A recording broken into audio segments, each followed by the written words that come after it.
Ladies and gentlemen, please welcome our next session, Clash of the Coaches.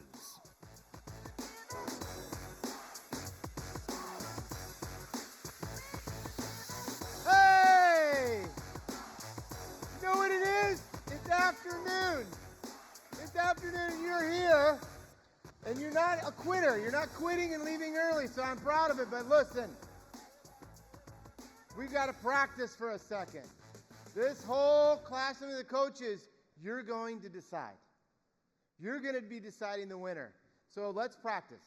I want everybody to scream and yell on the count of 3. Ready? 1, 2, 3. All right, we're ready. So here we go. I got to introduce these 3 Knicks coaches. You're going to love them. They're going to compete. It was a coach that changed my life. It was a coach that believed in me and told me you can do it. And so here we're going to go. We're going to role play them. We're going to have them do questions. They're going to run the buzzer. I hope you guys enjoy it, but take notes because at the end, you guys are going to vote. And the loudest one is going to win.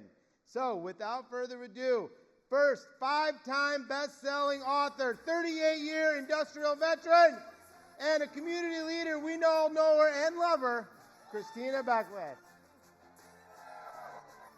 Next to impossible, the most lovable teddy bear you'll ever meet, his social media coach, author, and jack of all trades, Kyle Draper.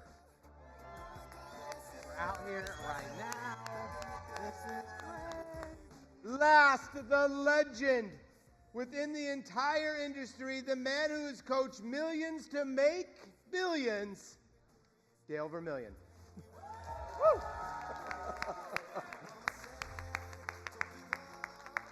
Okay, here we go. Round 1. We got 30 minutes to complete this. I'm nervous. And by the way, the winner gets the guitar. Oh. Here we go. So, the clash will be 3 rounds, 10-minute rounds, okay? The audience, you're voting at the very end, and so the loudest is going to win. And if we're ready, they have 3 buzzers on your desk. You guys all ready? All right, cool. Each coach has a buzzer on the podium. I'll ask a question. The coach that buzzes in, I'll call on them. So I've got to pick who's first, might need your help. Coaches have 10 seconds for their response, and coaches can buzz in to give another answer. So they can come back and answer this question. So here we go for question number 1. What is the secret to a great first impression? Oh my gosh. All right, that's fine. Christine, what is your answer? I think it's to listen more than you speak and to ask intriguing, genuine questions and then affirm what they said. I like that. Dale? I think it's gratitude. You got to let people know you're grateful for them, that you appreciate them. That goes a long way with customers and with your partners. I like that. I forgot my original answer. They were so violent with their buzzers. It works if you just He's barely pandering touch to it. the crowd right now. No, guys, I think in a great first impression, it's a big smile. I think we all think we're smiling, and you're not, and that's hurtful to the other person. And so I really practice having the biggest smile ever because I think it matters to people. Because you got the biggest smile ever. Thank you, Dale. Oh, boy. All right, question 2. What is the best social media platform to market yourself and why? I think Dale won that one. What? You know, it depends on what you're going after. If it's for partners, it's LinkedIn, no question about it. You've got to have a great presence there. They got to know that you know what you're talking about. You've got to post your experience well, and you've got to be strong. If it's consumers, it's the meta universe. It's Facebook. It's those places where they're going to hang out. You've got to make a great impression. Educate, educate, educate. That's the key. Cool. Yeah. It's the one that you'll actually use. Yeah. Yes. As I coach social media, Good answer. everybody wants to be on all of them, and my thought is, but you suck at one of them. Why do you need to suck at 5 of them? And so just pick the one you'll actually open on a daily basis, and it'll work. All right. Christine. And I'm going to say it's the one that you follow up and engage with on a personal level. It's the one that you reply to your own messages on, and it's the one that you answer the call to actions on from your clients. That's really good. All right, guys. Question number 3. I feel like the 3 of you are going to kill it in this question. But the question is, what's the best way to motivate others? All right, quick draw. I think it's recognition and reward. And I think it has to be based on both progress and results. It's great you want to focus on results in business. You obviously want to make sure that people aren't just doing. But I think a lot of times we miss the doing improvement areas. And so those are the 2 areas that we're always looking to motivate in business. Nope. I'm getting in before Dale. I'm not. We've been on too many webinars. You make people cry, so I'm not letting you get ahead of me. I think motivation is all about proximity. And so you can't motivate who you're not close to. And you don't know the motivation of others without being close to them. And so I think we got to get in the trenches with people, roll our sleeves up, get dirty, and that ultimately, that by example approach is what motivates people the most. Good. I agree. All right, Dale. So in addition to the things that were just mentioned, I think contests and competition are huge. I've seen more people kill over a lottery ticket for $5 that they can win than the $200,000 they can make during the course of the year. If you can build good competition, create great little contests, have presence, like you talked about a minute ago, Kyle, you're going to kill it with your team. Good. All 3 great answers. Question number 4. What's the fastest way to smooth over a disagreement with a client? All right, Dale? First and foremost, apologize. I'm so sorry, the 3 most powerful words in the English vocabulary. Remember that first. And you're apologizing not for what you did, because you may not have done something wrong, but for what they're experiencing, for the emotion they're going through. And then if you made a mistake, admit it. Take responsibility for the mistake. Those 2 things will stop the conflict in its tracks. Good. Yeah. You guys, no other buzzer? Okay, Christine? Just because I buzzed at the same time as him, I want to go ahead and give my answer. Exactly what Dale said, but at the same time, I think that it's being real. So many times managing problematic things, I see people that will wait and then things fester, so speed is important. I think that being real and honest with the problem, and I love the saying lean into conflict. When we get real and we lean into conflict, we resolve faster, things go smoother, and we win people over and bond with them. Love that. Mr. Draper? I think it's about starting with grace, both for ourselves and for the other person, because at the end of the day, we have no idea what somebody's going through, and what seems like a huge deal could pale in comparison to like what's happening in their life. And so I just approach all these situations assuming it's not personal, assuming they're not mad at me, and when I assume the best, I never end up with the worst. That's good. That is good. All right. Last question for round 1, and then we're going to round 2. What is the secret to a long-lasting client relationship? Quick draw? Yeah. Nobody else buzzed. I'm not even quick. They're just not playing. They don't even want, I wanted to hear what you had to say. But thank you. In my opinion, it's obviously service, leading with great service. And if you have a new business, you have to lead with service immediately really well. So it's really important. First, realtor relationships, all those things. It's very, very important with that. But I think it's the follow-up and the thinking of them as a lifetime client, putting them in client retention, doing hand-to-hand. Matt Ishbia said earlier, make a hand-to-hand phone call. Don't wait and just reach out. So it's all of those things that will continue to get a relationship. Good. Dale? Great answer. I think in addition to that, it's like any other relationship in life. It's about knowing the other person and then staying in. You got to stay in. The mistake that I see so often that we make is that we're in during the sales process, we're in when we're winning the customer over, and we're out for the next 3 years. Yeah. And then we have to apologize when we call back to get a hold of them. You've got to know your customers and your partners deeply in a relationship, and you've got to stay in with them. That's the key. Good. Really good. Mr. Draper? I love what they said, but I also think it's about finding common ground. because I don't just want to pick up the phone because I think you have a question about process or deal. Like one of my favorite clients, but a better friend, Major Singleton, sitting on the front row. He won a big award last night. Congrats, bro. I love the Dallas Cowboys, and he loves the San Francisco 49ers. And so we fight all season long, and I think it's what's made our brotherhood stronger because we both love football, and we don't want to just talk business all the time. Great answer. Common ground. All right, here we go. Can I add one thing? Would you like, is this the presidential debate here? I just want to add one of my favorite quotes of all time. I want you to do it. Stephen Covey said this, and I think it's the key to relationship. It's built on communication. He said, the problem with communication today is that we don't listen to understand, we listen to reply. Right. We cannot make that mistake. Can I add a profound quote as well? No, I'm just kidding. I don't have one. All right, here we go. Round two. Round two. No more buzzers. We're done with buzzers. I'm going to call on each coach or a combination of coaches.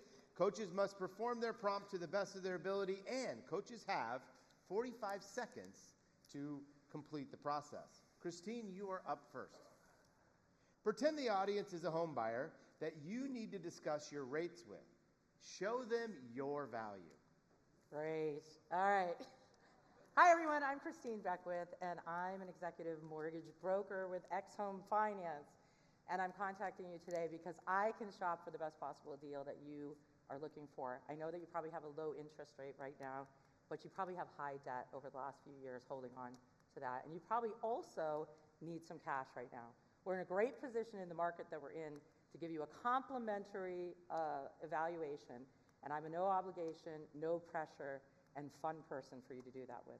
So I hope you will give me 5 minutes to do so. Awesome. Come on.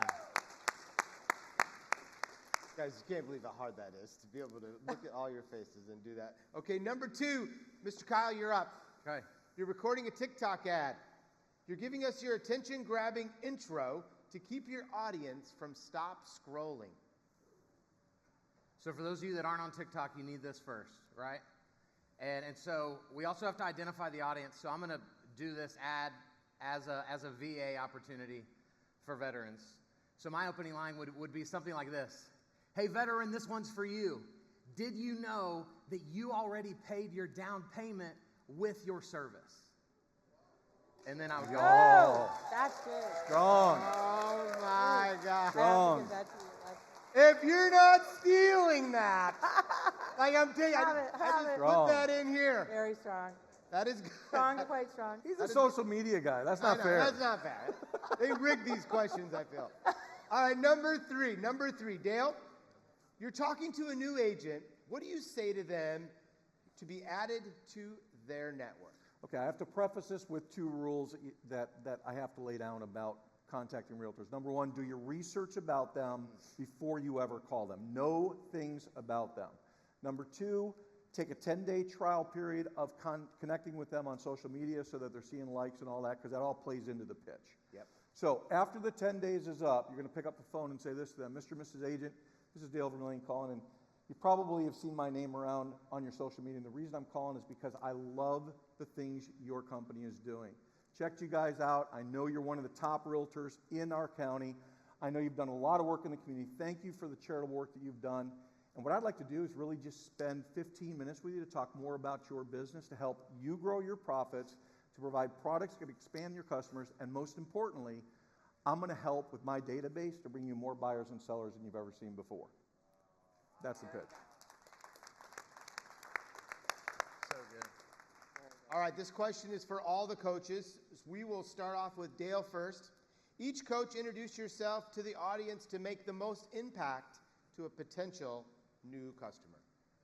So you're going to introduce yourself as the very first time to the audience. Is this a phone call or is this face-to-face? Let's go, what do you guys want? So we're going, Handshake. Yeah. we're going handshake. Okay. Hi, my name is Dale Vermillion. I want to introduce myself and tell you what I do for a living. I help people get in homes. And I want you to understand there's nothing that gives me greater joy. And I want to say this to you today. We're all concerned about the economy. And I want to help you today and your family to really master and manage this economy by saving the most money you can and have the benefits of homeownership. I would love to get a chance to just chat with you about your financial goals, and I can help you with those. Good. Christine? All right. I feel like I just had this question, and now I've got to think of a different dialogue to do this one, but we're going to get it.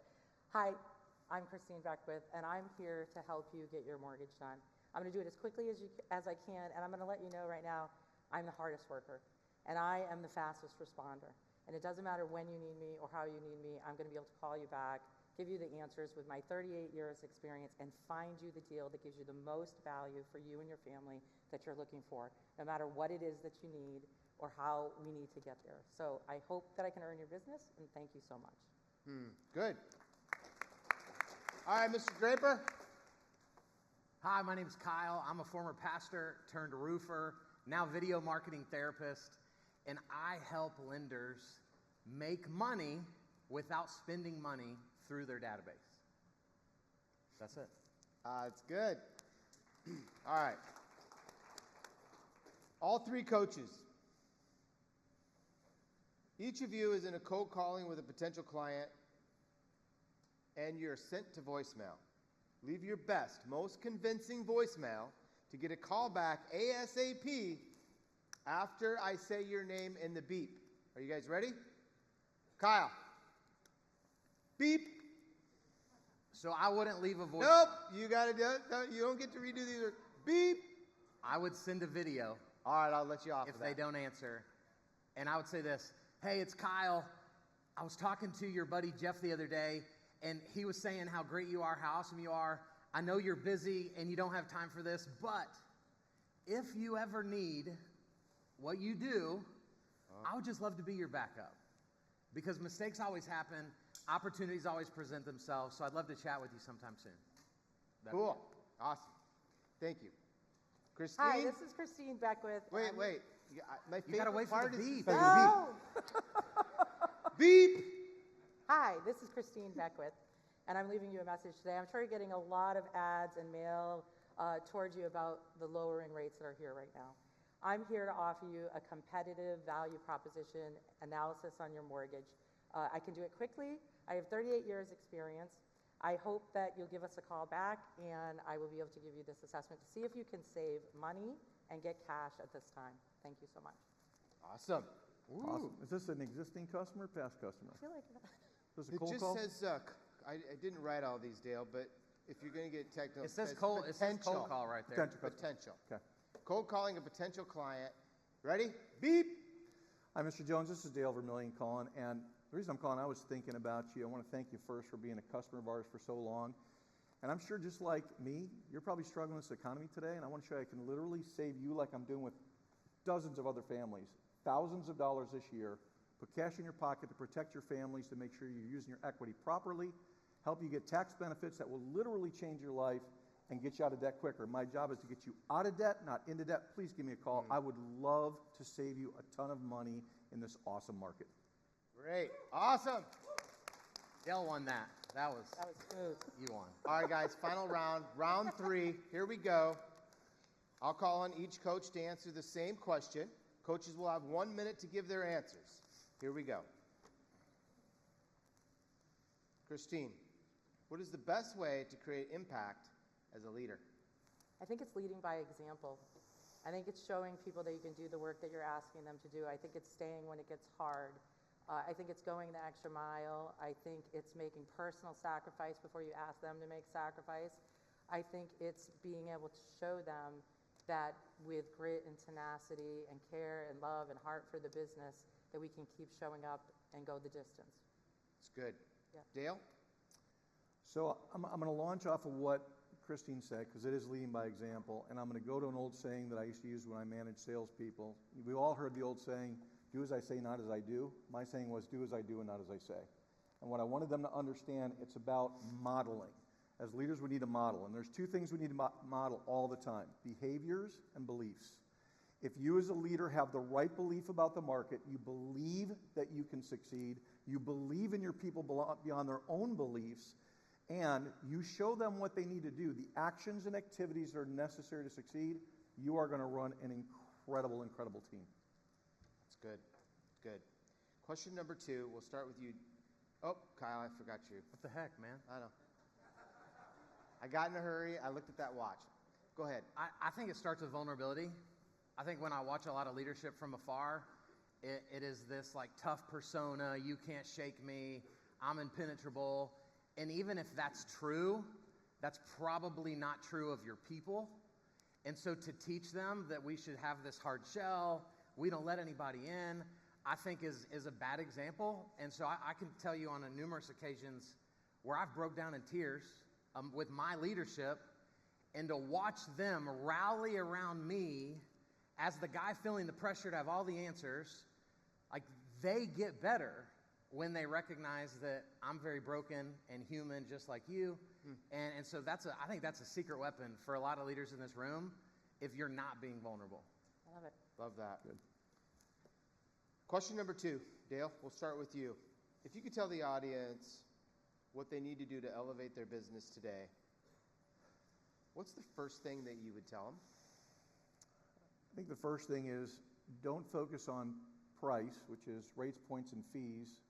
Focus on value. How are you going to change the life of your customers is really the most important question you have to answer every single time. So what I would say is get back to your database, start calling everybody in there. I always like to teach a 90-day program. If you have 1,000 people in your database, that's 333 a month. Hit them every quarter. And that's really, when you go down to daily, that's really only 20 calls a day. Every one of us can do that. It will exponentially change your business if you follow that. That's good. Kyle? Do video every day, and not social media video. We're not trying to be influencers in this room, but there's 2 kinds of videos. There's non-emotional videos, and so you should be looking at your processes going, where is it the same every transaction? And you should record one video that's now evergreen that you can send out 1,000 times over. And then you also have emotional videos, which would probably be more closer to closing. And those videos should always be personal. So you should jump on and say, hey, Candace, guess what? We're getting close. We got the final docs. And if we were doing this every single day, your people will never forget you. And you're also going to increase your referral opportunities because now I get to take those videos home as the leader of my household and show those to my spouse, who now feels connected to you. And if you just do it old school, you're not going to connect to all members of the party. So that's what I would do. Cool. Christine?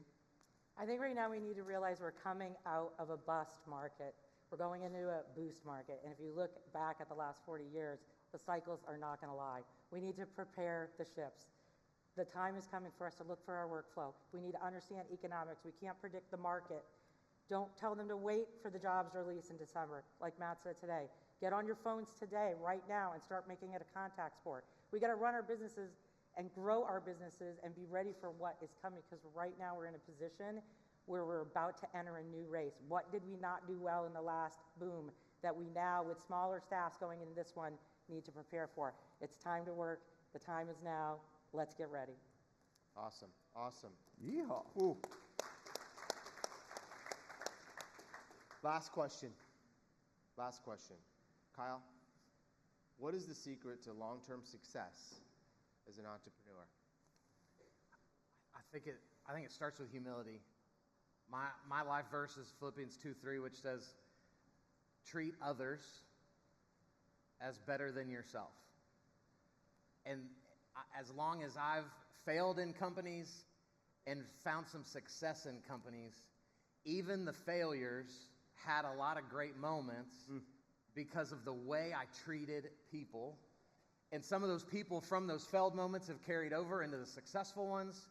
And I think for me, it was all about treating them better, because then I also have the belief that every single person in this room has something to offer me. And so it makes me inquisitive and have a desire to learn. And I learn more from asking questions to you at these events than I necessarily do from the people that are on the stage. Wow. So that's important for me. Good. Christine? Yeah, I think in this question, what you're asking is, how do we survive the long game? And it's just that, it's the long game.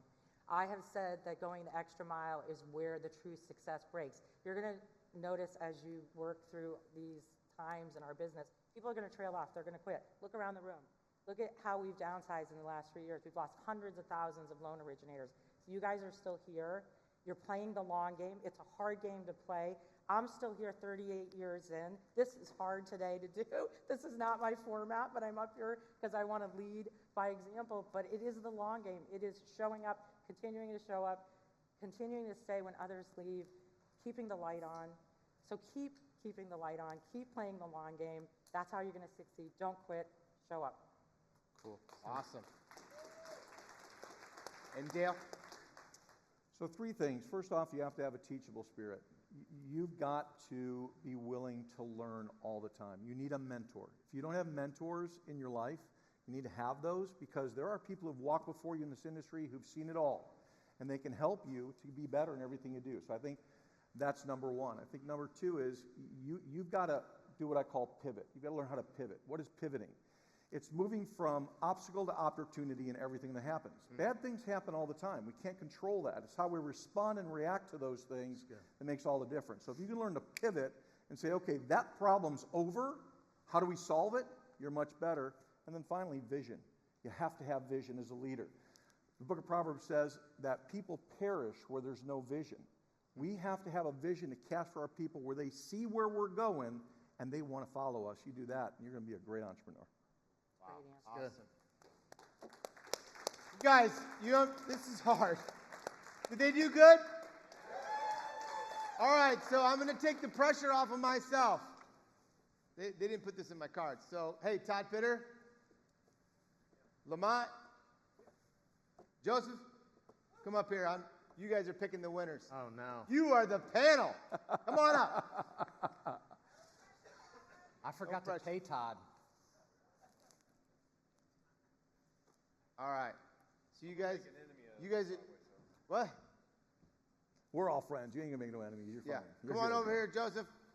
You guys are the panel over here. I'm going to call them off. You guys are going to cheer for the coach that you want to win. They're going to pick the loudest one. Winner wins the guitar. You guys ready? Ready. All right. Dale Vermillion.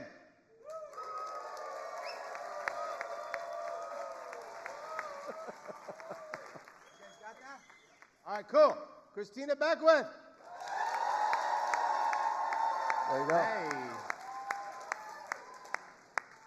Kyle Draper. I think you got yourself a guitar. Yes, I No, know. no question. It's good. Way to go, Kyle. Nice.